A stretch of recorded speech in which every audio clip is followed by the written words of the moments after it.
We would like to now go into the panel discussion. So, with the title, Issues in Advancing Sustainable Finance, there will be panel discussion, there will be Q&A session at the end. Please use the Q&A functions on the Zoom if you're participating online. We will be answering them to the extent the time allows. We would like to have the moderator and panelists to come up on the stage. Please give them a warm round of applause.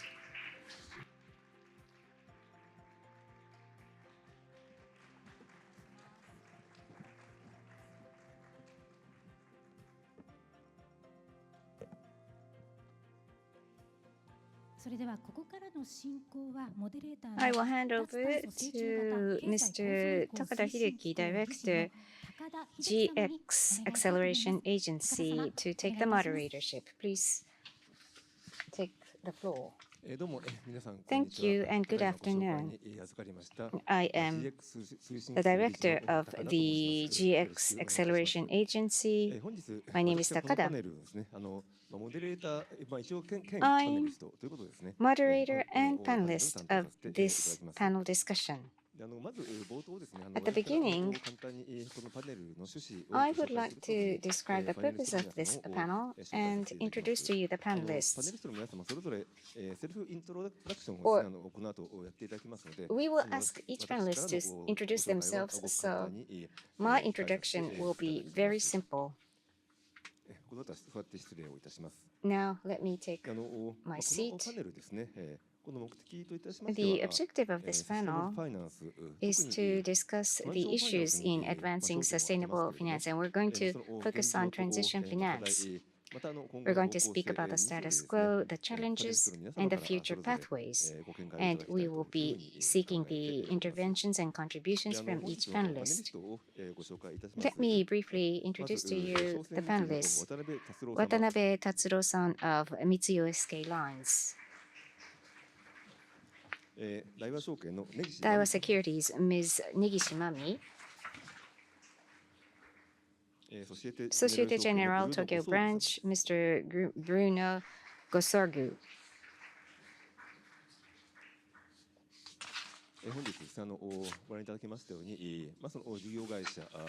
We have operating company, a Japanese financial institution, and non-Japanese financial institution, and each panelist will be sharing their views from each of those perspectives. We're going to do this in 3 rounds, and in round 1, myself included, each panelist will introduce themselves and what they're doing in each of their organizations. Then, in round 2,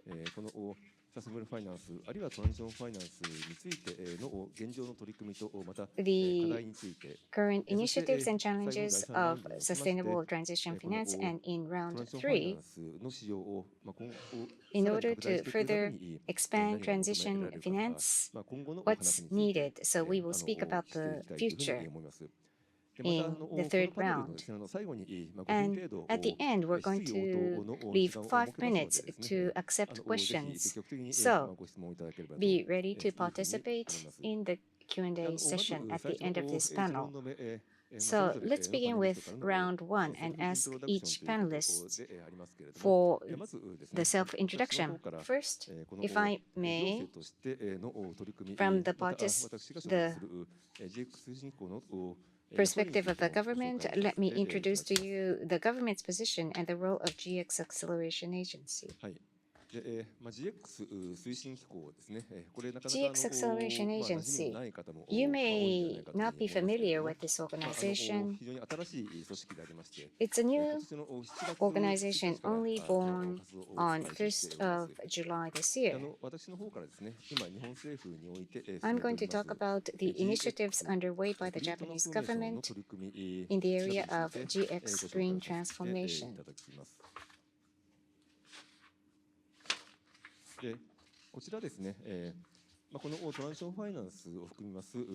Sustainable finance, including transition finance. These are the initiatives. This is the big picture. 金融庁の堀本政策立案総括審議官の方からお話がありましたので、Vice Commissioner Horimoto spoke of this, so I will skip this page. そして日本の GX グリーントランスフォーメーションに向けた Japan's policy for GX, green transformation. GX という言葉なんですけ This ども、 phrase GX, 日本で作られた this 造語であり was まして probably invented in Japan, and it hasn't become rooted in the Anglosphere outside of Japan.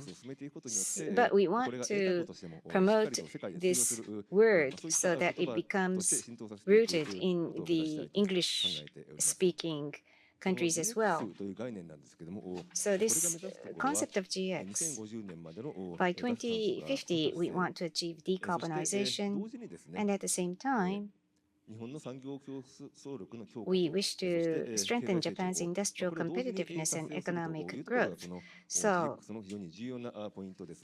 these 従 are 来 the はですね two goals この that need to be 脱炭素と achieved 経済成長これが simultaneously. トレードオフの関係にあるというふうに考えられ Conventionally, て people いた used to ん think ですけ that れど there's a も、 trade-off 現在はそうでは relationship な between くて、これはト decarbonization レー and ドオフではない economic growth. 両立できる、 No, むしろ we そ no れらが longer think so. 相 This 乗 is 効果を not 発 a 揮して trade-off. より高め合 It う can be 関係で、 complemented, そういう関係を作っ complementary, ていきたい or と it can いうのがこの further 狙いで generate す。 synergy. そしてそのため And we に want to 今 establish 後 an 10年間で ecosystem that 150兆 would 円 lead の us to such GX 投資、 situation. これ And we は need to 官 realize 民合わせ 150 て trillion 数字に yen なりま of すけれども、 public and private これを investment 行 over the っていく next と。 10 years.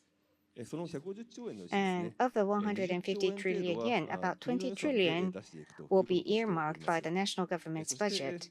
その資金 And を調達するために in order to GX 経済 finance 公債 that, あるいはジャパン Japan クライメート Climate トランジション Transition ボンドと呼んでおりますけれども、 Bond, 世 GX 界で Economy 初めて Transition の Bond, 国債としてのトランジションボンド、これ as を the 今年の world's 2 first 月から sovereign transition 発行を bond 始めていま was す。 issued in February of this year. 最もですね、この20兆円、国の出す20兆円というのは、 So あく this までも 20 trillion 国 yen が実現 from かけて the おりまして、 national 残り treasury の130 is only 兆円 the 強、 trigger. こ So れは民間の資金を there's 導入しなければい 130けないわ trillion けです。 yen outstanding, which will そ have の to ため be に、coming 一つ from の the 方策と private して、 sector. このカーボンプライ One シングをですね、 means これを is 2026年から carbon 導入してまいります。 pricing, which will be そし introduced て in この民間資金の導入のた 2026. めに、 And in サ order ステナブルファイナンス to とりわけ invite トランジションファイナン private ス sector を finance, 展開をしていく sustainable と and いう transition ことが必要になりま finance す。 will have to be mobilized. で、トランジションファイナンスについての基本的な考え方ですけ So れども、 this is the basic このト concept ラン on ジション transition ファイナンスというのは、 finance. 伝統的なグリーンファイナンス、例えばグリーンボンドなどを、 There's 補完 traditional する green も finance の like として green bonds. 日本が Transition 特に finance is 強く something that 提唱している complements もので that, す。 and グ Japan リーンファイナンス is というのは、 advocating the introduction of such transition finance. Green finance is finance that goes to renewable energy projects or projects that are depending on low carbon technology. And these initiatives are important, but the majority of the industrial sectors or businesses have not yet been able to decarbonize. But those high emitters also have to go towards decarbonization, or else we cannot achieve decarbonizations throughout the society. So hard to abate sectors will be the target for finance, and transition finance is an alternative way to finance such industries. And Japan is advocating transition finance, and in 2021 the basic policy was announced, and sector by sector roadmap has also been compiled by the Japanese government. And I'm currently with the GX Acceleration Agency, and to introduce my organization. It's been in operation from 1st of July of this year, and this is an administrative body that was established based upon law.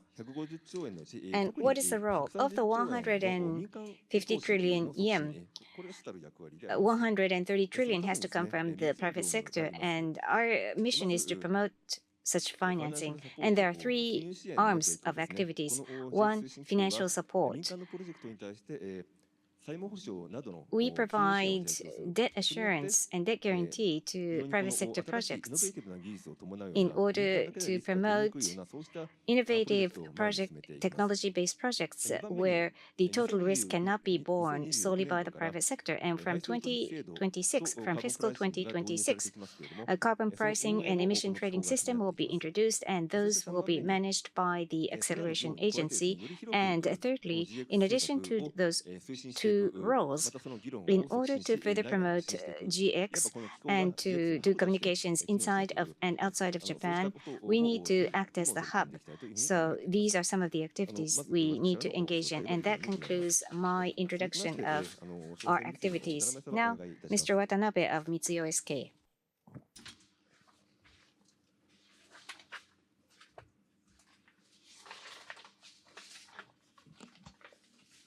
どうも皆さんこんにちは。 Good afternoon, ladies and gentlemen. My name is Watanabe from Mitsui OSK Lines. I was invited today not because I'm in the financing industry, but I'd like to talk about the actual business that I'm engaged in and address the topic of sustainable finance and transitional finance, and we're the side that requires funding. So I believe that I can have something to contribute from that side as a sector that's requiring the funds, that needs the funds.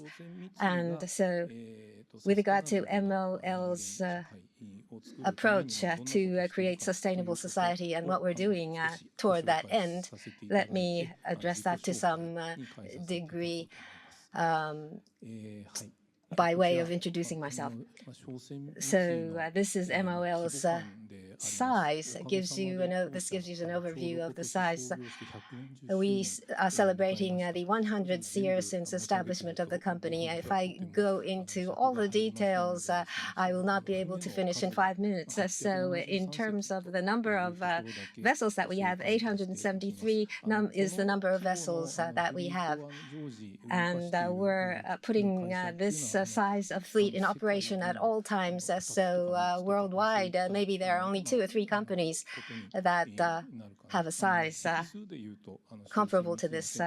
In terms of the number of vessels, we are the world's largest shipping company. As to what kind of vessels, there are small photographs here on this screen, and you could probably imagine passenger vessels and ferries and those vessels that carry people. 873 comprises not only that, it comprises cargo vessels, energy and automotive, and iron ore, and bulk cargo, and containers, large containers to transport goods.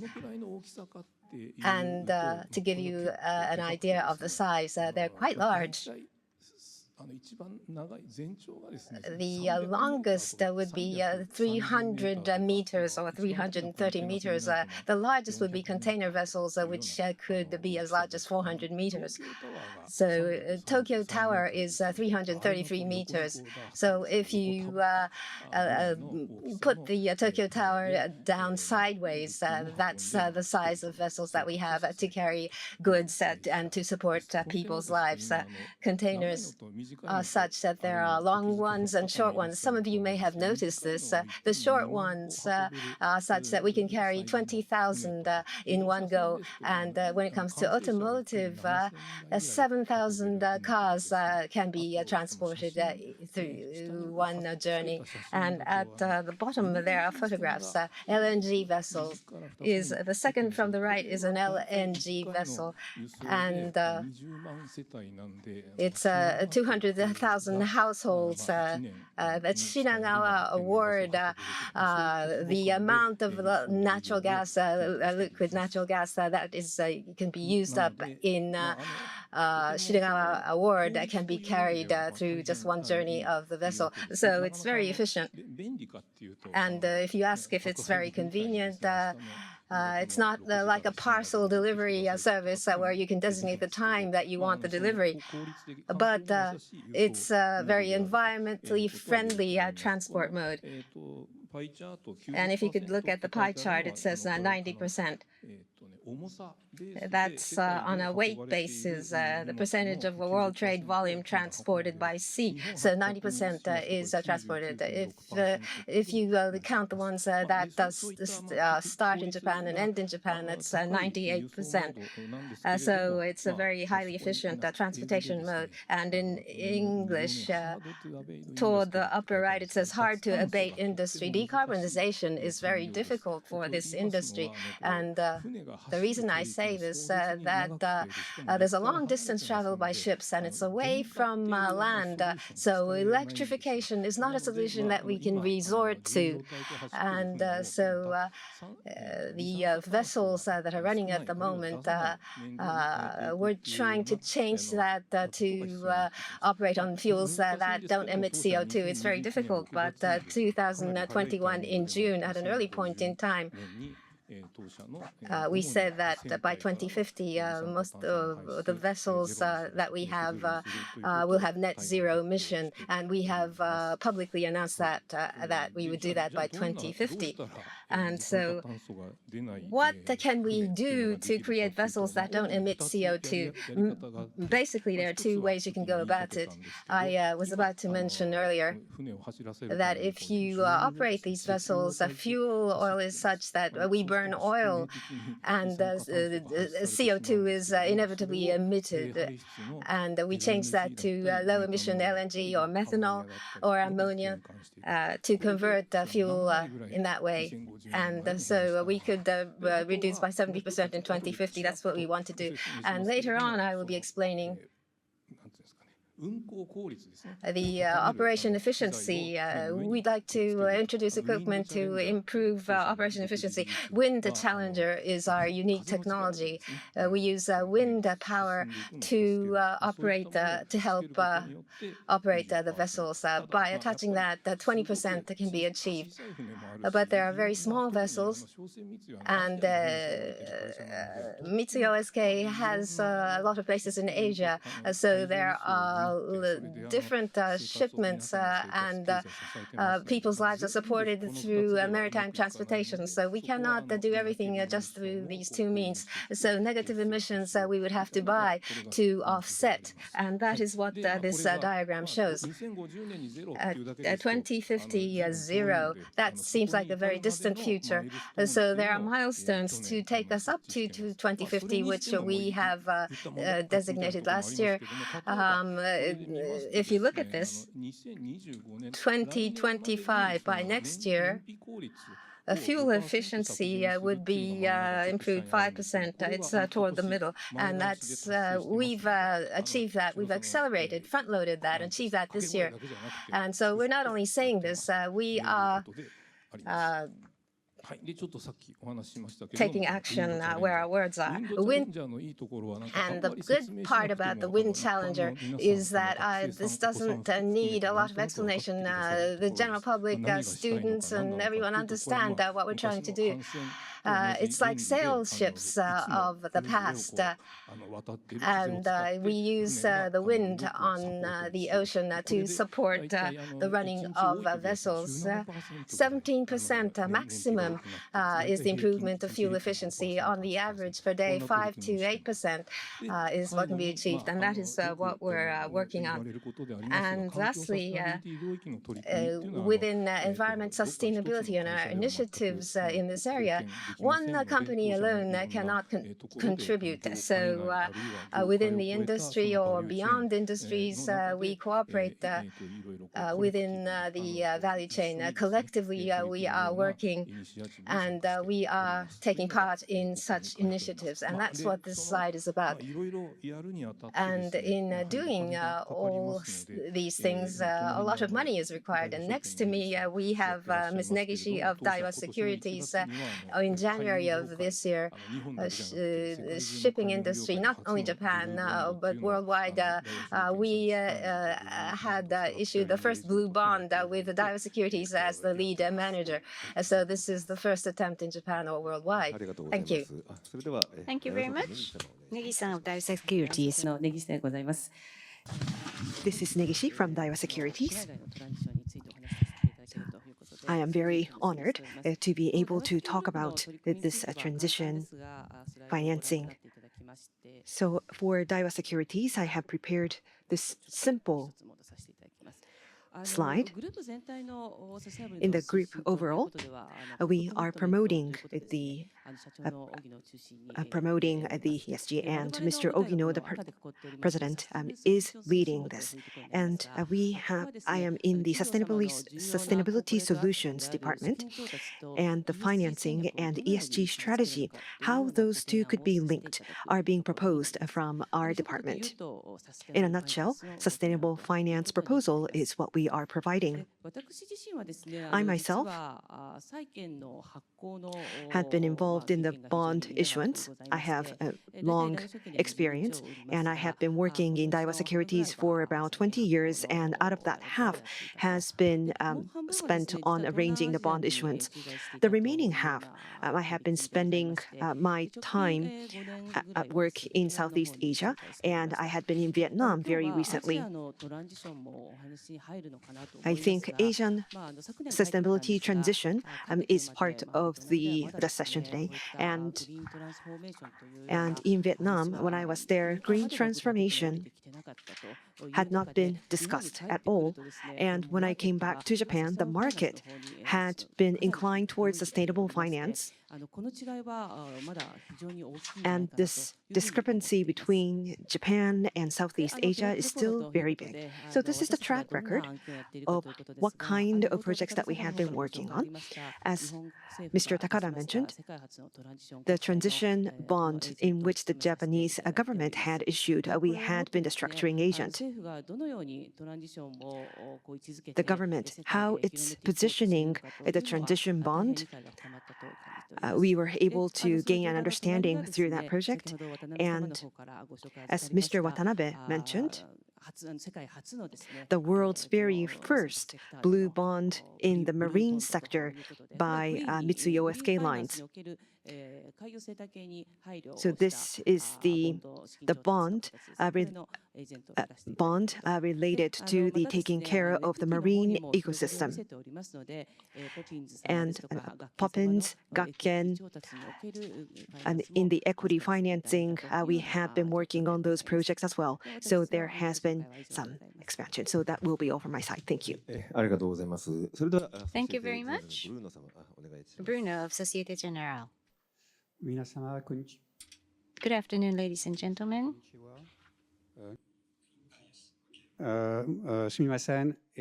I'm going to switch to English. So I am Bruno Gossor, the group country head Societe Generale in Japan. Societe Generale is a French bank. We have 160 years history. We were founded in 1864, and in Japan we have been here for more than 50 years. We are also, as a banking institution, committed to positive transformation. You have a couple of numbers on the slide. We have committed since 2022 to finance more than 300 billion euro in terms of sustainable finance. And actually, we have reached this target 1 year earlier. So we are defining a new target. And we have also created an impact fund investing 1 billion euro in this fund. So that's globally. If we look at Japan side, we have the different categories here. So leading the energy transition, typically we are involved in renewables in Japan. We are the only non-Japanese bank to have been involved in the financing of Akita Noshiro and Ishikari offshore wind farm project. We contribute as well to the positive local impact, typically on the solar deal, onshore solar deal, where we have closed one of the first of the kind deal in Japan on what we call virtual power purchase agreement in Oyama. But we are also contributing to the debate about what transition is, the standards on financing industry. We have been a co-founder of the Net Zero Banking Alliance, among as well Japanese banks. And of course, we are looking at everything linked to innovation around energy transition. And typically, we are strongly involved in everything around hydrogen. We are a member of the Hydrogen Council, but also ammonia. So that's the activity today we are doing in Japan. We are also involved in batteries. So if we are investing a lot in Japan in terms of supporting the energy transition in this country. Thank you. Let's now proceed to round 2 to speak about the importance, status quo, and challenges of transition finance. Mr. Watanabe of Mitsui OSK, I have a question. In the shipping industry is a hard-to-abate sector, and globally, you are bound by various international rules and frameworks, which is unique in your sector. Can you speak on that? Thank you. As has been mentioned, international shipping is such that reducing CO2 or the decarbonization altogether is said to be very difficult. I believe there are 6 industries, and we're one sector within the 6 industrial sectors where it's hard to abate. Recently, what I'm feeling is that starting about last year, PNFD has been launched, and it's not only about climate change. We're looking at nature as a whole, or we should be looking at nature as a whole. That is the general trend. And in the past year, planetary boundaries, looking at nature as a whole, within division of roles, the shipping industry should be working on decarbonization. I think the argument has settled around there. For example, biodiversity. Through that, there's an undermining of biodiversity through changes in climate. So international shipping should not be saying that it's hard to abate, but it should be working on decarbonization. That is what I think. And we feel the responsibility, and we are grappling and addressing this issue with a sense of responsibility. And as has been mentioned by Takada-san, there are rules in the EU, and then IMO has its own rules.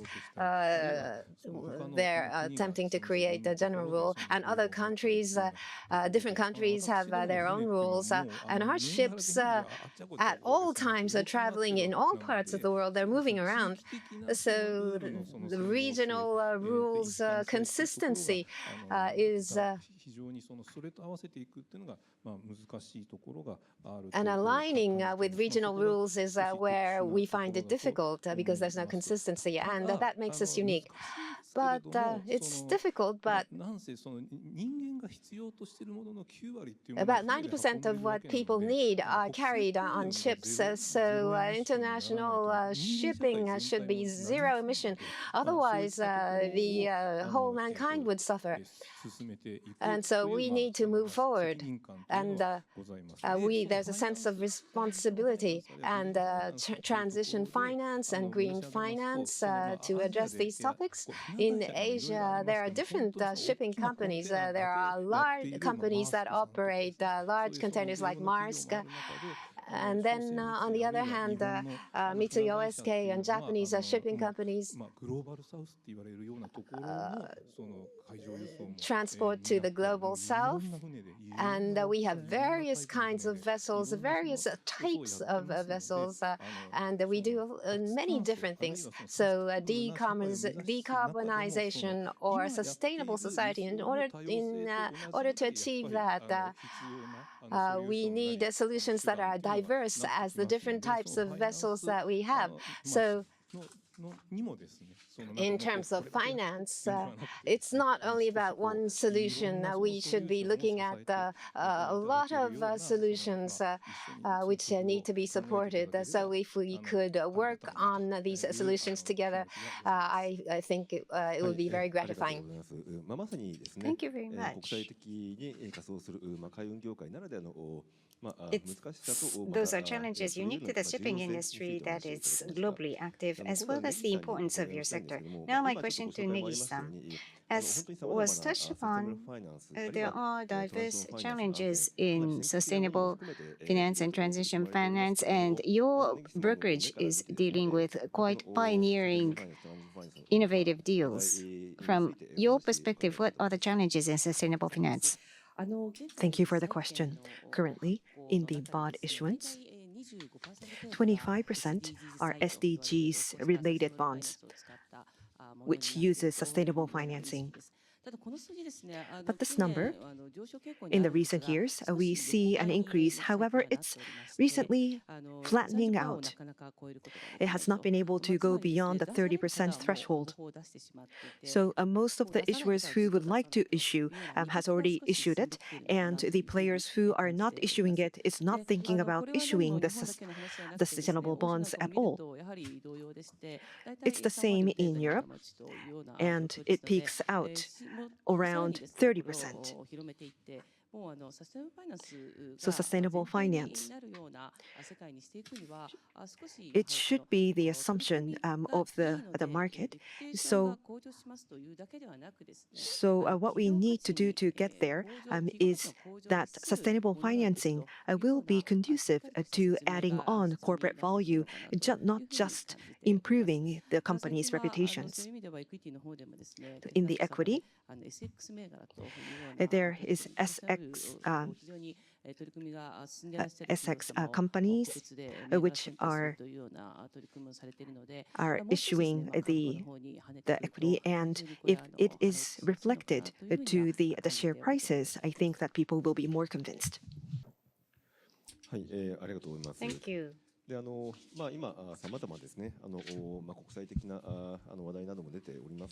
are many topics being discussed on the international front, but Mr. Goso, especially in France or in the EU, you have to abide by EU rules. Especially in the area of sustainable finance, based upon the EU taxonomy, the rules are stringent in the EU. That's one approach. But on the other hand, there are principle-based approach in Japan to promote transition finance, and people say that there are differences between these approaches. So from your perspective, how do you see the difference? Thank you. As a European financial institution, but also as with a long-standing presence in Japan, we believe that, in effect, similarities between Japan and France and Europe are much more many than differences. What brings us together are actually much stronger than what separates us. And if we start by the beginning, we have the same objective, net zero for 2050. And we have the same method. We are all talking about energy transition. The transition word is used everywhere. So yes, we could argue that the definition of transition can vary across jurisdiction, but still it's there. And you were mentioning the EU taxonomy. So of course, in the EU taxonomy, it's designed to drive the investment towards the activity most needed for the transition. And these activities are called the green activities. But if you look at the taxonomy, you have also a category which is called transitional activities. That's the activities that are not aligned or don't significantly impact decarbonization, but can still be essential to progress toward low carbon economy. And for example, I know that it's not perfect, the shipping industry is in this category, where, as said by Watanabe-san, this industry is technologically constrained. But still, the European Commission has recognized that the shipping industry has an important role to play in reducing the carbon emission. And therefore, they agreed to include certain shipping activity in this category. Now, if we look at GX and transaction finance principles that are implemented today in Japan, we believe that, of course, it's a great tool to help people gaining confidence on the transition pathway as its layout, expecting timeline and scale of investment. But on top of promoting decarbonization, we see it as well with two major benefits for an institution like us. The first benefit, it could be obvious, but actually it's very important in this world, that it gives a lot of visibility and transparency on the way Japan intends to achieve carbon neutrality, meaning that it makes our capacity to support this energy transition here much more relevant.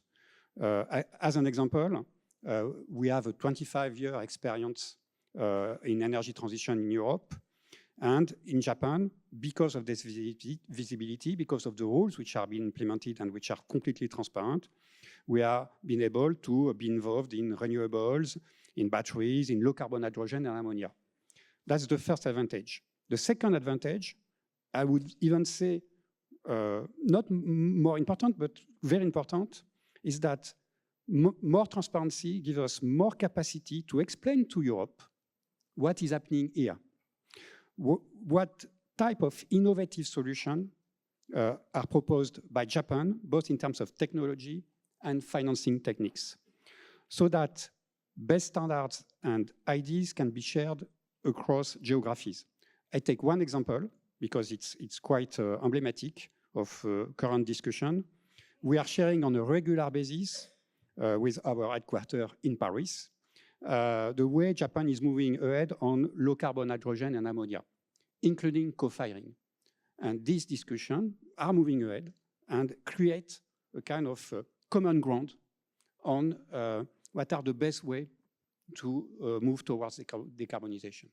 So in a nutshell, of course, definition of transition finance itself can vary and not always consistent across jurisdiction, but overall, all the work that goes to establishing key principles benefits everyone.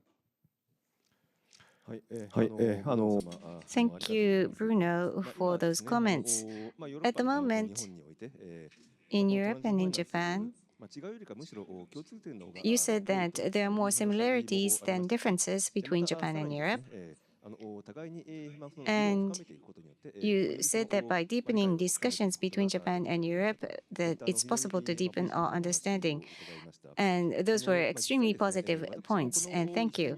And in fact, in the past 1 or 2 years, I actually felt that understanding on transition finance is expanding very rapidly, especially in Europe, in the past couple of years. And as Bruno said, for example, the shipping industry is a good example. Of course, it's difficult to immediately abate, but shipping is essential as a sector, and shipping will continue to survive until 2025 and beyond. So we need a pragmatic and realistic approach towards decarbonization, or else economy-wide decarbonization isn't possible. So the necessity and importance is being noticed by more people. So would you like to add to that? Yes. Thank you very much, Mr. Takada. And Bruno-san, what you have said, it's very true to form of a European or Frenchman, and you know, you've lived in Japan, so you know Japan very well, and I'm quite impressed. I think what you've said was very impressive. There are different world situations, and Europe and Japan are like-minded. And as such, we can cooperate and collaborate. There is that. And also, 2050 net zero, that's the target. And we share this target. And the path which leads to this final goal may differ. I think it may differ, but that's diversity, and we should recognize each other's approaches in moving toward the common goal, and the shipping industry likewise. In particular, if we think about the situation in Asia, there are different maritime transportation modes, and we need solutions to address all of these. And we need transition finance to support that. And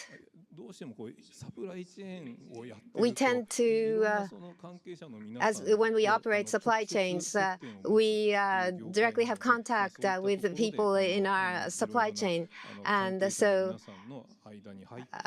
we have to move forward with these different stakeholders. And I hope we can work together. To cite one example, the shipping company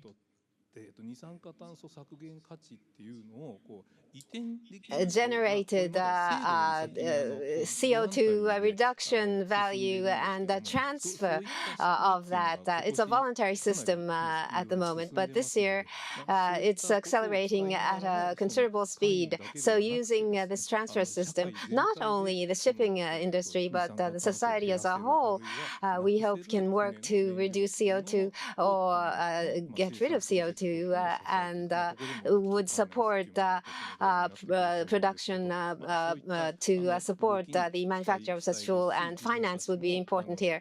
And we have high expectations of that, and we want to work on that as well. Watanabe-san, thank you very much. In a sense, we're already entering into the third round. The means to further expand sustainable finance, we've already begun to touch upon that subject. So from such perspective, we've been talking about the current challenges we face. How do we overcome those challenges, improve the situation, and enlarge the market? What means or initiatives are necessary? We want to ask the other panelists, and later on we will ask you to further make comments, Watanabe-san. Next question is to Ms. Negishi. There are those who are really into sustainable finance, but there are still people who aren't interested. So there's a challenge as to how we can further spread sustainable finance. And Bruno said that there are many commonalities, and yet there are differences in the thinking between Japan and other countries. So based upon that context, how can the transition market be expanded in Japan and around the world? What are the challenges? As Mr. Takada mentioned, last year, transition financing, people asked about the definition of transition financing, and this year, it seemed that the transition finance's positioning had become more concrete. And now people are thinking, what is a good transition financing? People are focused more on quality now. Last week, I was in London, and I met with the European investors. And so there are funding, and these funds will be used for the investment for decarbonization. And what is good and what is bad in terms of the transition financing? They want to draw a line between good and bad. And the transition bond in Japan, if we look at that, as I have said, as it was mentioned in the beginning, there is a roadmap. So what about the other countries in the EU? Within EU taxonomy, transition financing is positioned, and within Asia, there is ASEAN taxonomy, Thailand taxonomy, Singaporean taxonomy, and the transition finance is positioned in taxonomy in various countries. In Japan, Japan is the leader of transition financing, so we are a bit ahead. However, We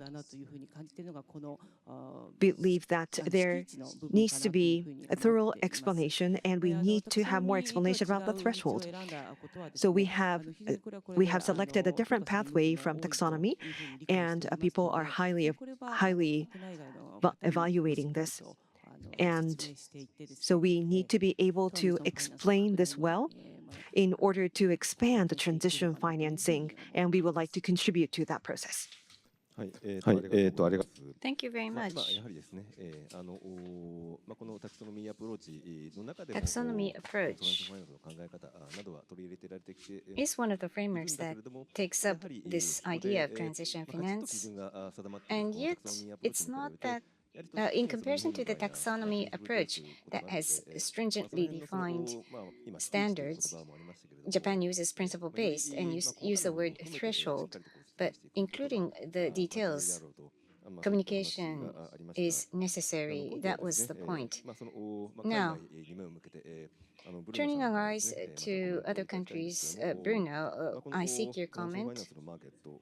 This market on transition finance, in order to further improve this market and expand this market, what measures are desirable from the global perspective? Bruno, please go ahead. Thank you.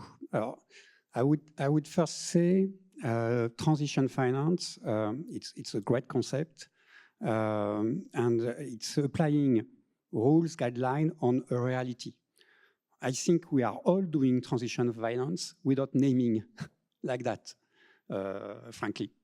So after that, whether you base it on taxonomy or on transition finance rules, to some extent, it's the same principle.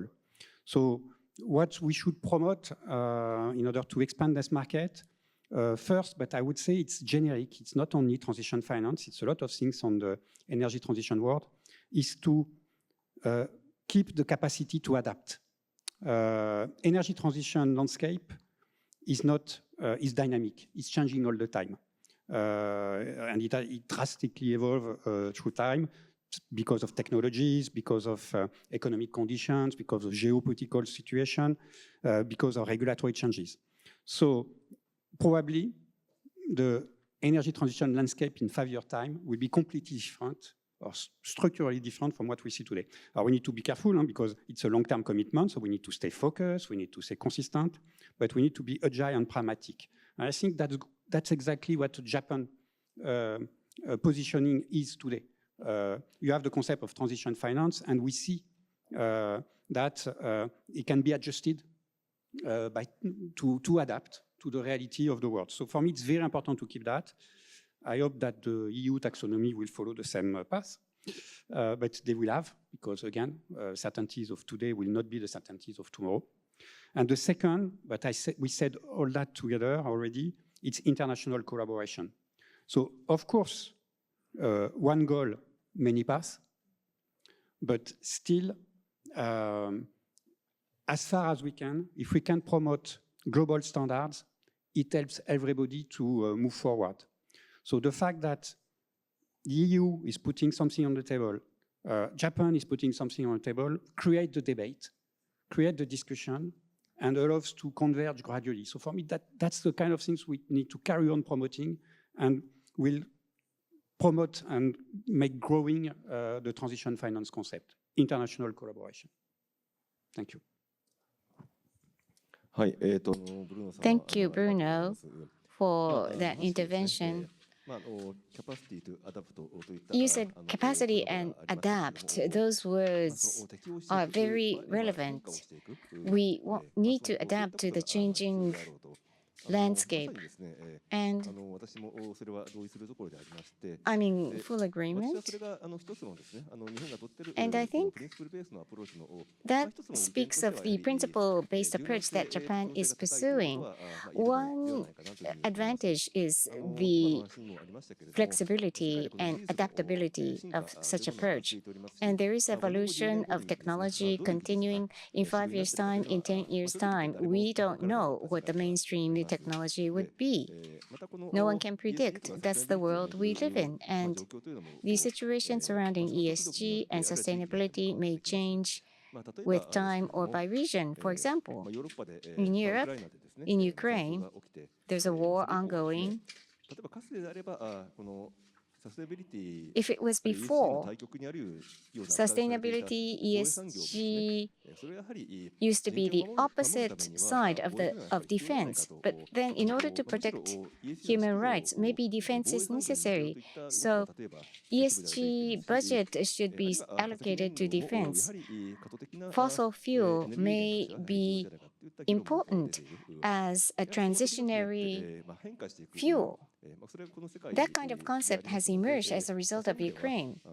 So those changes are happening. We're living in such a world. So we need to adapt to such change. That kind of flexibility and diversity is required. And international collaboration is important. That's what you said, and I agree, because this is a global challenge. No country can solve this alone. It can be dealt with for the first time when there is collaboration between countries, if we are to decarbonize. So response to change and international collaboration. Watanabe-san, can you touch upon those points? Thank you. As Takada-san has said, when it comes to flexibility or EU taxonomy or transition finance,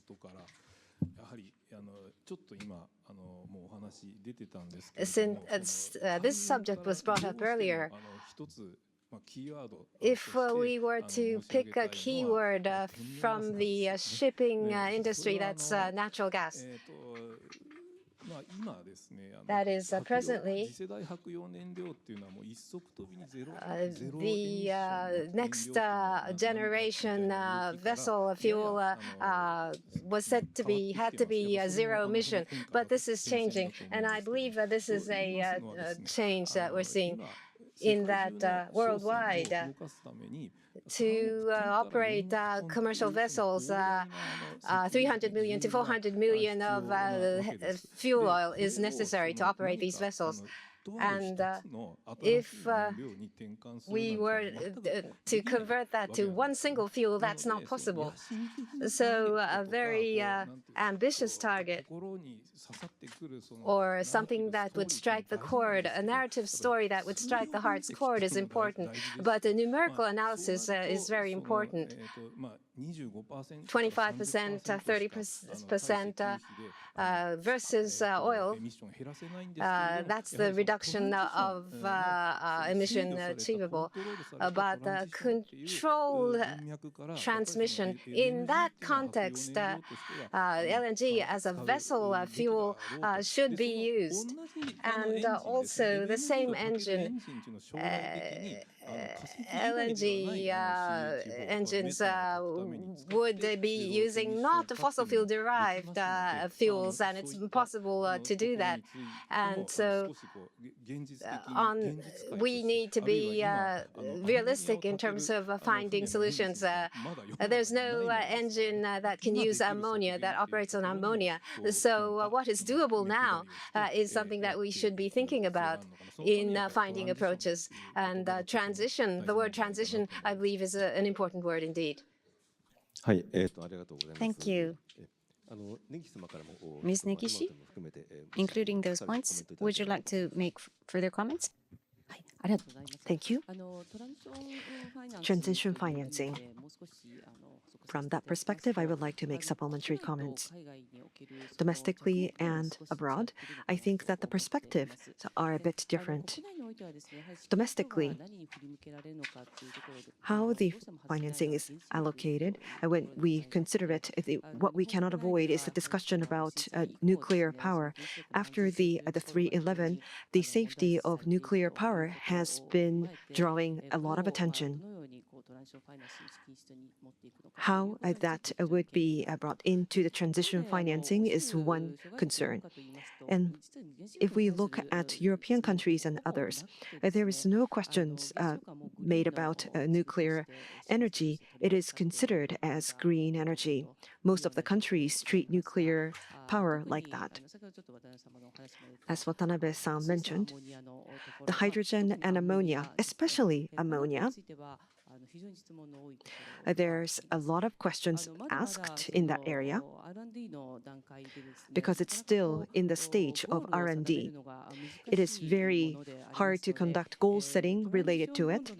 And the transition bond, so for transition bond, it meets its characteristics. But what maturity will be the best? It cannot be decided. If it's 5-year bond, 10-year bond, during that time, would the R&D bear some kind of results? That's the concern that the stakeholders have. These are very interesting topics, but in order to expand, there needs to be some results that must be seen, and those are the areas where we have concerns. Thank you. Those were comments from someone who's constantly watching the market. You touched upon ammonia, coal ammonia co-firing. In transition financing, this is one of the most controversial technologies. Bruno, you also mentioned ammonia co-firing. Frankly, how do you perceive that technology, if you could be frank? I am going to be frank. It's something which is still controversial because we are touching directly to coal, which is the most emitting fuel in terms of carbon emission. But until a recent time, from a European point of view, not only European, the only way to abate from coal was to stop power plant. You don't have any other solution. And then Japan arrives with an alternative, saying, no, actually, there are another way, not an easy one, because it's expensive, it requires a lot of technologies, shipping, and so on. But for countries which are heavily dependent on coal and where closure of power plant is not an option, at least not a short-term basis, it might offer an alternative, again, not short-term, but a long-term, a mid to long-term one, and a structural one. We were in the middle of this controversy for a couple of years.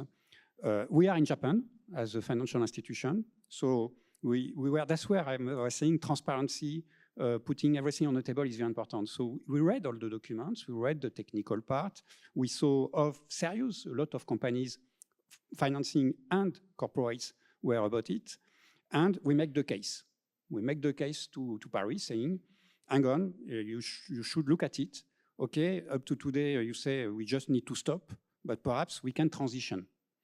And it's a case today which is getting more ground, frankly, because, as I said, we need to adapt.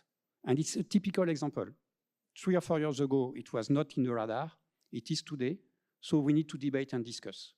On Société Générale side, we believe that we need to see how far it goes. We need to support this solution because it might give a very good opportunity.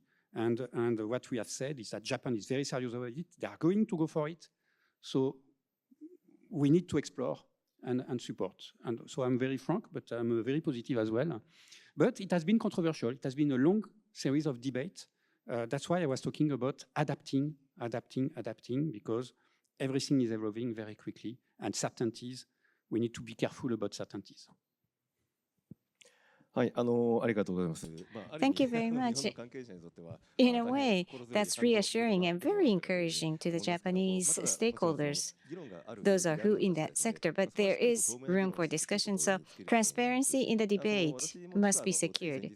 The other day, I went to a plant that's engaged in ammonia co-firing. So I gained first-hand experience to observe the site, and I listened to the views of those who work there, which was a precious experience. What's important is 100% ammonia firing. That's the ultimate goal. So it's in transition, and overnight, stopping all the coal-fired thermal plants is very difficult, even in Japan, more so in Asian countries. So just transition, from the just transition perspective, we need to think about such option. And yet, carbon budget is finite. We can't spend permanently on transition. So how can we achieve decarbonization as quickly as possible? So that kind of debate and efforts need to be continued. We have only about 5 minutes, but we would like to take questions from the floor. Those who have questions, please raise your hand and I will point you. The person that's sitting near the end, person near the wall, towards the end.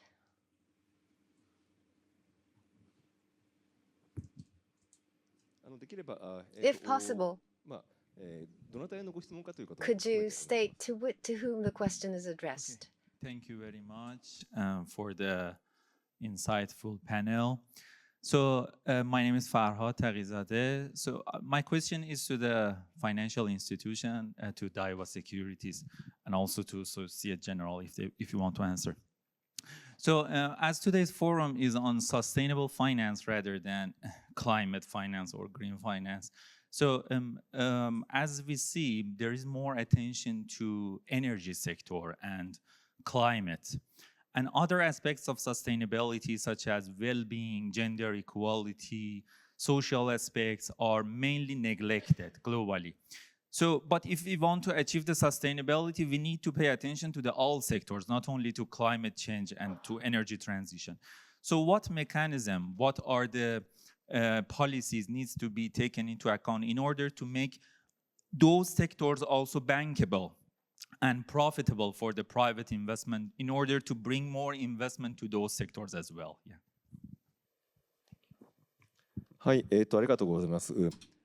Thank you very much. Thank you very much. We're focusing on transition finance, but there are other challenges in ESG. How do we deal with them? So he asked to the financial institutions. So Negishi-san and Bruno in that order. First, Negishi-san. That is a very good question. Thank you very much for that. The private sector's funds, in order to attract it to sustainable finance, it is about attracting risk money. That's what I feel all the time.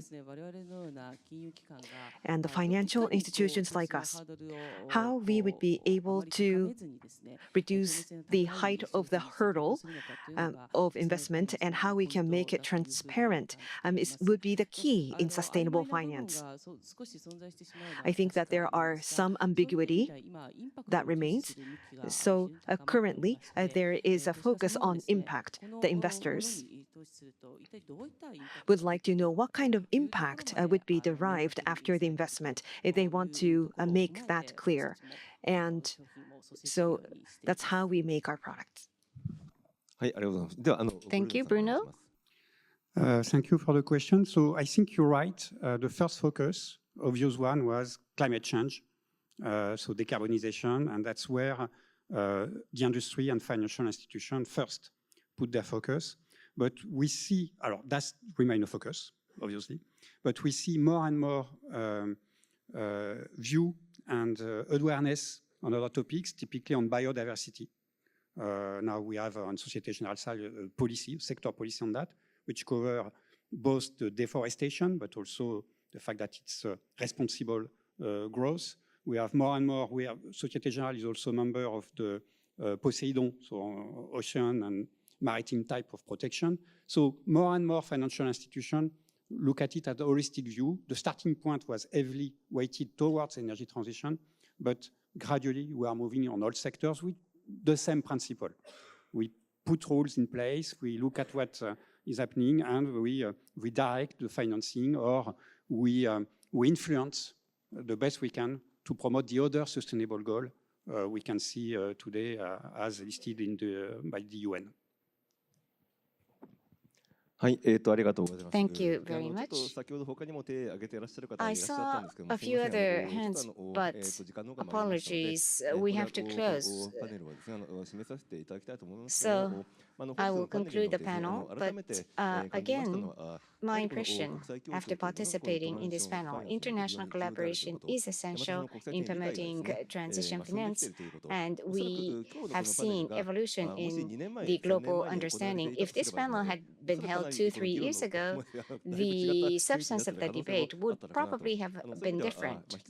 So we hope that more of these opportunities can be hosted in order to have global debate on these matters, and I think that's important. Thank you very much. This will be the end of the panels. Let's thank the panelists with a round of applause. Thank you very much, the moderator and the panelists. Please give them a warm round of applause, please. Thank you very much.